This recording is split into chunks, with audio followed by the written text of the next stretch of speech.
Iresaka momba ny renan-kibon-tany kosa sika ato anatin'ity vaovao manaraka ity vinapetraky ny fanjakana malagasy amin'ny alalan'ny ministeran'ny renan-kibon-tany sy ny loharanokarena stratéjika ny ametrahana ny label made in Madagascar eo amin'ny tsenan'ny vatosoa sy ny vato sarobidy. Mampirisika ireo mpisehatra amin'ity lalam-piariana ity noho izany ny fanjakana mba hiroso amin'ny fanodinana sy ny fanefen'ireo vato hanomezana lanja ireo akora ireo. Isika malagasy raha teo dia efa manana manam-pahaizana ny amin'izany izay nivoaka avy tao amin'ny Institut de Gémologie de Madagascar na ny IGM izay ratsa mangaiky ny ministeran'ny renan-kibon-tany sy ny loharanokarena stratéjika. Miaro volatsiferana sy setra randrenasy.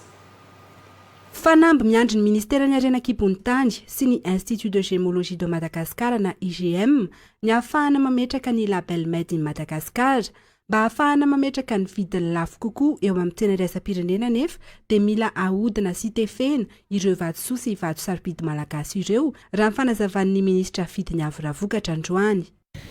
Rehefa lafo kokoa ny vidin'izay vato izay dia manana ao anatin'ny politika ankapobeny fanjakana izay tanterahan'ny ministeran'ny renan-kibon-tany sy ny loharanokarena stratéjika dia hoe ny fampihenana ny fanoranana avy hatrany ny vato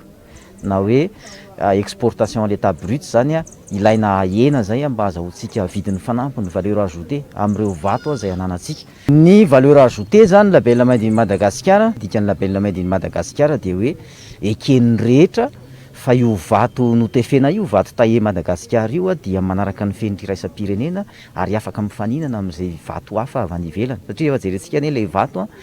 rehefa ahodina sy tefena zany dia manana ny endrika isan-karazany, misy fenitra iraisam-pirenena izy ireny ary lafo vidy be. Dia ohatra ny entana rehetra amidy any amin'ny tsena iraisam-pirenena zany dia tokony afaka mahazo an'izay vidiny lafo izay ny vato avy aty Madagasikara. Efa misy koa ny toerana eny fotony manantona ny mponina napetraky ministeran'ny renan-kibon-tany. Izany dia mba ahafahana mampihodina sy manefy ny vaton'ireo mpandraraha any fotony ireo ka any amin'ny faritra vakina karatra no nametrahany izany. Ministera ihany koa ao anatin'ny politikany izay hita amin'ity teti-bola sy mpanitsina roapolo sy roa arivo ity dia efa nametraka sahady ny antsoina hoe atelier communautaire de lapidererie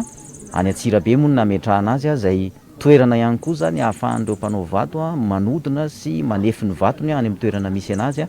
ary dia mazava ho azy fa isy ny fampiofanana sy ny fanampiana azy ireo ao anatin'ny fanatanterahana azy. No tanterahana androany teny Ambomirary ny andron'ny IGM izay varavarana misokatra ahafahany daholo be mitsidika sy mahafantatra bebe kokoa ny Institut de Gémologie de Madagascar izay ratsa mangaiky amin'ny ministeran'ny renan-kibon-tany. Izy rery no toeram-panofanana ambony nahazo alalana avy amin'ny fikambanana gémologue maneran-tany ao Londres hampianatra ho expert gémologue international manerana ny kontinanta afrikana sy eto amin'ny ranomasimbe indiana. Manana laboratoire fitaratra ihany koa ny IGM, manao fitsirihana sy manamarina ireo vato mihodina manerana ny tanin'ny Repoblika Madagasikara.